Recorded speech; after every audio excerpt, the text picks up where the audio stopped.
Hey, Chris. What's happening?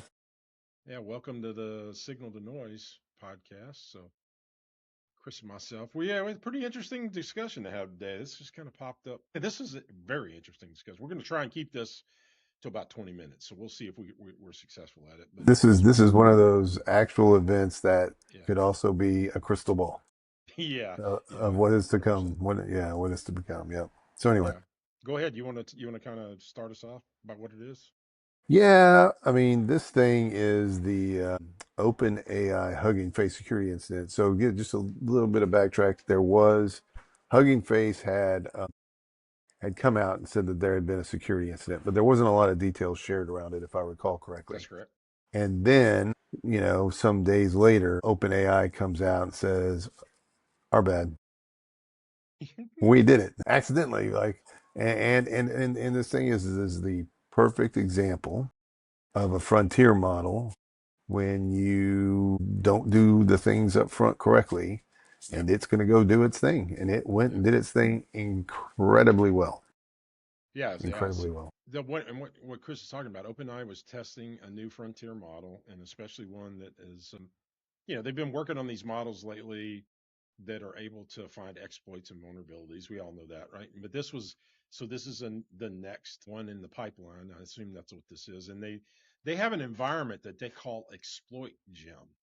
Yeah. So yeah, so it's supposed to be see, theoretically it's a box that is you can put these models in and then basically tell it to do all kinds of stuff to see if it can get itself out of it to try and test, what is it capabilities about trying to figure out how to break into or get past or whatever. Now, important to note that this model that they put in there, they basically took all of the safeties off. So Yeah. anything that had to do with restricting it from doing certain kinds of cybersecurity prompting or exploits, that's usually safeties that are in the traditional models that the public uses. When they're testing them, they have a tendency to pull all those safeties off and say, okay, well, we're going to turn it loose wide open without any safeties on and see what it can do. But we're only going to do that in this environment that's exploit proof. Yeah, And I would say theoretically, yeah, it should exploit be proof. open air. It Yeah. should air quote Yeah, yeah, I should everything. say exploit Yeah. proof. And they Should ban basically that said, term. hey, try to solve these problems inside of this exploit proof box. And the damn LLM got past it. I mean, basically bypassed the containment that it was in. And Continued its mission. yeah, well, and what Chris is talking about, the reason it's so damn interesting, what it did, it got past the containment, but it's still internal to OpenAI at this point, right? So it got out of the box inside of the front yard, right? So it was still in the front yard of OpenAI. Well, then it figured out, well, in order to, and when I say figured it out, it's an algorithm. So it's just running its algorithm and saying, okay, my goal was to be able to do this challenge that is inside the exploit box that I need, and I need to get more information on that, which, it can make that derivative. It says, okay, I'm going to, just like it does when we ask it and prompt it for stuff, it says, oh, I need to get some more information on it. So it starts scanning for resources that might have information that could help it. You know what I mean? So just like when we tell it, hey, do an analysis on hamburgers. Give me everything you could find on hamburgers. Well, it'll go do that, right? Well, that's what it was doing here, except it was doing it based off the challenge the goal that was put in front of it while it was in the exploit proof box, the exploit gem, which is now called the exploit rotating door, apparently, because shit can get out of it so easy. So anyway, it figured that out, got information. Well, the information it got resided on a whole different system. In this case, it was Hugging Face's system. There was information that it found to indicate that it could get what it needed, the information it needed from this other organization called Hugging Face. And so the next thing it did was find a way out of the front yard of OpenAI's organization. So then it got internet access, right? So that was the next step it needed to do. So once it got It the kind of internet, it was once it figured out that public transportation yeah, pulled it right yeah, it is got right on the there at the bus, front yard. It got on right? the bus. It got in the bus right by the mailbox. It just stepped right into it and took it over to Hugging Face, their site. And then the thing that again, another interesting point about this is it figured out how to interact with Hugging Face's information system and figured out Production. how to, yeah, their production system, which has some publicly exposed interfaces, but it figured out how to exploit that publicly exposed interface and got on the inside of Huggyface's Yeah. system at that point. And So then it got off the bus and it walked right into Hugging Face's house it did. and Yeah, opened the refrigerator. yeah. That even worse. Went to the refrigerator and it started drinking its beer. You know what I mean? That's really, it got all the way into the house drinking its beer. It got in, found the information it needed to go solve the original goal, which was back at ExploitGym. And then it basically just stole it and took it and then went back and actually solved the problem that it was given originally back at ExploitGym. And so when it finished, the OpenAI guys go, oh, look, it finished the goal. Let's go see what happened. And then as soon as they looked, it's like, yeah, not knowing where your 15-year-old son spent the night. It was sort of like that. It was like, well, wait a minute, Yeah, and then he shows up with a baby. something. Yeah, there was external indications that it had not stayed in the house, obviously, That's right? right. And so Yeah. that's when the forensics started happening. And Hugging Face picked up on the fact that they got exploited before OpenAI was open about the fact that it was their engine that basically got out and ran over there and did it. So and everybody, of course, everybody's freaking out. Oh my God, this is the end of the universe. And it's like, no, let's be careful, right? Let's be careful how we evaluate this. What it did is it did what a good algorithm does. It followed its instructions and it did what it can do. And one thing LLMs are really good at is they can try something, analyze the results, and adjust their how they're going about it, and do it again. And they can just do that over and over and over again. And And that's that's basically, that's kind of yeah, what their core design. That's their core that's it. design, really. That is their core design. Yeah, I yeah. mean, that's how LLMs work in general. So So this isn't the big fear where everybody thinks this thing got a mind of its own. It didn't. nah, it didn't. Yeah, it didn't. No. But Hugging Face got a free pen test out of the deal. So Yeah, I don't know how free it was, but they got a pen test. It's like one of those turn your head and cough moments. Is like it's pretty uncomfortable, uh, So the reason why this one's really interesting, and we'll drop the report so you can get a look at it as always. We'll have it connected to the article in the YouTube video. The reason to look at it is what it is illustrating though, and what Chris is talking about from a crystal ball standpoint is that a high level of automation capability in tandem with an inference engine who can try and evaluate and adjust. That's really what we're talking about here. It doesn't have to think. In order to be dangerous, it doesn't even have to think. It could just be this because as far as the algorithm was concerned, it doesn't know right from wrong. It doesn't know when it doesn't have emotions. It doesn't have morals. It doesn't have any of that.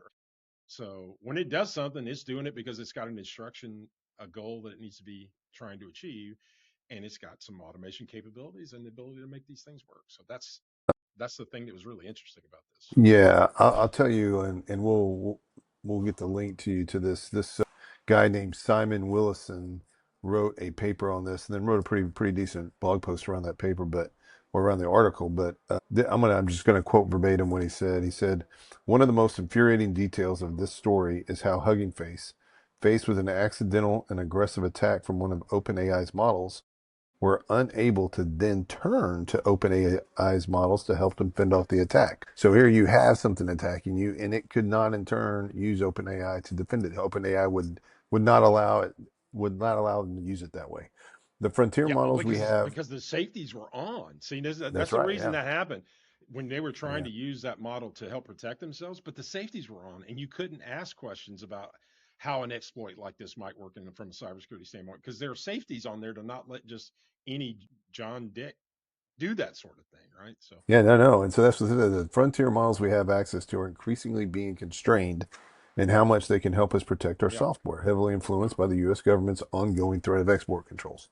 Claude Fable 5 wouldn't even proofread his article. In this article he wrote on this, it refused to do that. It said it insisted on downgrading me to a less capable model. And then he says, meanwhile, open weight models from China, such as GLM 5.2, Kimi 3, and the new Quinn 3.8 Max, appear to have none of these restrictions. of course not. And any restrictions do exist can likely be fine-tuned out of them by modifying the weights. These constraints are meant to make us safer. I think there's a risk they are having the opposite effect. And he's probably right. Yeah, I mean, Yeah. and I know this is really a hard question for to even talk about because again, like Chris is talking about right here, what are we saying? Well, in order to be responded to about their worries about the threats of AI, they have increased the number of safeties and restrictions that the models have on them to really to kind of placate the people who are, you know, concerned, worried, or have a lot of fear about that. Granted, for good reason in some cases, but like in this case, it's the tools for defending yourself are not keeping up with the tools that can can attack you. I mean, that's really what it is. And like you said, And they're kind of the same. They're the same tool. yeah, It's they are the crazy. same. Like yeah, the tool. I mean, yeah, it's funny. It's kind of like, hey, man, this guy's coming with me at a gun. Well, I have a gun right here. Can I protect myself? Nah, man. Sorry, you No. can't use that gun. Yeah, well, you can Yeah, use that gun, but we're not giving you any bullets. that's right. Or you can't aim it at the guy. You can aim it Yeah, yeah, anywhere else. yeah. You There's just no can't aim it sights at the on it. guy that's going to shoot you. Yeah, Yeah. exactly. Well, I mean, So and no, I it's think I think it's a good debate that we need to have and say, look, I mean, why can't we be licensed to use just like you can be licensed to carry a firearm, right? Which I agree with. I think if you're going to have a firearm of some kind, you should at least somebody should ask to make sure that you're not crazy, and you should have the right to do that as long as you prove that you can manage it, right? That you can actually manage it, yeah. just like a driver's license, right? I mean, you get a driver's license because that tells you that you got the basic capabilities of not blowing shit up or running over people. Same thing, I think, with AI. At some point, they're going to have to be able. You got to be able to go and say, "Look, I'm a cybersecurity professional. I'm protecting my organization. Here's me as an approved human that's verified human being that's really a human being for this company doing this job, but then get access to the tools that might help you do this. I don't think we can keep I don't think we can keep hamstringing ourselves. Because the attacks are just coming too fast. They're changing Well, they're so too fast. fast. I mean, they're so effective. I mean, I was thinking about Right, this earlier today when we're kind of somewhat mentally preparing for this call, and I was like, I mean, these models can just do things so impressively fast and so right, impressively efficient in a way. right. I mean, there's no way we can replicate it human beings. So, I mean, like from like this type of test perspective, if you want to call it that. I mean, just think of how much you would have to like Hugging Face if they went out to a third party firm and paid somebody to do this pre-AI. I mean, and they probably may have never even located this or been able to do this. But what these models are doing and at the speed they're doing it, and they're Yeah, just incredibly effective, man. You're not getting false positives from these guys. You're no. getting like legit results. And so, yeah, it's like, Fido, go fetch. I meant to tell you, just go fetch in our yard. And then that dude's already in Japan now. Right. Fetch in the wrong stick, man. So, yeah, Yeah, that's how it goes. So, I mean, the human factor is so key here, right? It's just, I think it's real easy to make mistakes now, and this stuff is motivating people to do so much good, but in that good, you make a mistake, and it can turn into real bad very quickly. yeah. The So, other thing that these articles are putting out, right, is that the fact that this LLM was able to go and scan Huggyface's site. And by the way, Huggyface kind of holds material for research on cybersecurity attacks and vulnerabilities and exploits and that sort of deal. So it's in that business, right? So the things that's interesting is when this LLM got into there, it had the ability to assimilate all of that information, and it could turn that information into an attack because it just read about how the attack works from a source that documents attacks and how those work. It's such an interesting cycle that we find ourselves in right now. Is that every time it's even so threat intelligence feeds, people that do research on vulnerabilities and attacks, all of those guys are going to become targets for other people because if they can break in there and get that information, they can improve their attack capabilities and make those things a lot harder to defend against. So it's it's a really it's nasty cycle. the Borg collective, man. Yeah, yeah. Yeah, so I mean that was another very interesting component of this. Once it got into Huggy Face, it absorbed what it needed to go back and solve that cybersecurity problem. But that wasn't the only thing it absorbed, right? It absorbed a bunch more. So in general, it trained itself up to be more, capable than it was the minute before. So that is the ongoing danger of these things is trying to find some balance between protection Yeah, and yeah. And the other thing is what's the accountability, right? I mean, here I'm sure there's yeah, OpenAI is my bad, all that kind of stuff. But like what, when you do screw up something like this, there's got to be some different type of different form of accountability at a very Yeah. larger, more severe degree. Right. Right. So You know. I was gonna we got a list of kind of the control failures that kind of led up to this, which I thought were interesting. So the evaluation sandbox, that's that exploit gym I was talking about. It retained a pathway to the internet through a package proxy system, right? So that was its pathway to the internet, and for a sandbox that's trying to test things inside of the sandbox, obviously that was a control failure to have that have that gateway out of there, right? That proxy contained it contained some 0 day exploits that were enabled. It allowed the algorithm to get past containment. That's what that was about. So it found a 0 day. It exploited a 0 day that existed in that environment. Again, that's what it's built for, is to look for look for exploits, and it found one. Then that environment permitted privileged escalation. So again, a little too much capability inside of the sandbox environment, allowed it to escalate privilege and then move laterally where it needed to, and that's when it found internet access, and that's when it was at least in the open at that point. None of the restrictions and monitoring on that egress caught this, Yeah. so there were some control failures. It didn't stop external targeting, before the compromise happened. So Huggyface's data processing capability had a feature that exposed a bunch of code execution pathways in from externally. That's a control failure that contributed to what happened on this thing. Yeah. A compromised worker thread could, once it got reached and credentials were applied to it, then it was in the environment of Huggy Face at that point, and then it was looking for the cluster segmentation, finding the point where it needed to pull the information from.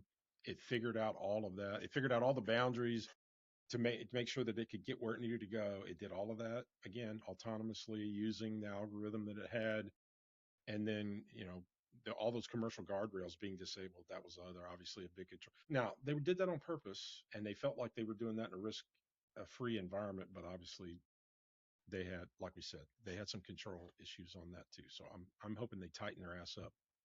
I mean, I've had a couple of people ask me about this, and I keep saying, this doesn't worry me as much as biomedical research labs worry me. Because, right, algorithmically, we can say yes or no to a control and know that that's sort of absolute. Whereas people that monkey around with all that other stuff, there are way more variables than we know as humans about. Those are the things I worry about. I don't worry about algorithms taking over because, again, it's a lot more deterministic. So, My point is, I'm here at a hospital doing this stream, and you can just think something similar happened here to, like you said, biomedical systems. There's all sorts of things that go on, wreak havoc very easily, very yeah, quickly. And yeah, and I guarantee they got no response plan for it. no, So, agreed. All right. Well, we'll put this out because this is really interesting, and it really does warrant you guys taking a look at it and reading a little bit more about it. We'll have that URL that Chris was talking about. We'll make sure that that's in the YouTube description as well as on the article too. So be sure and take a look at that and read about it because it's very interesting. This is and as Chris pointed out, I think this is a sign of things that we're going to see repeated in the future. So well worth your time. yep, exactly. All right, All right. cool. We'll catch you guys later. All right, thanks.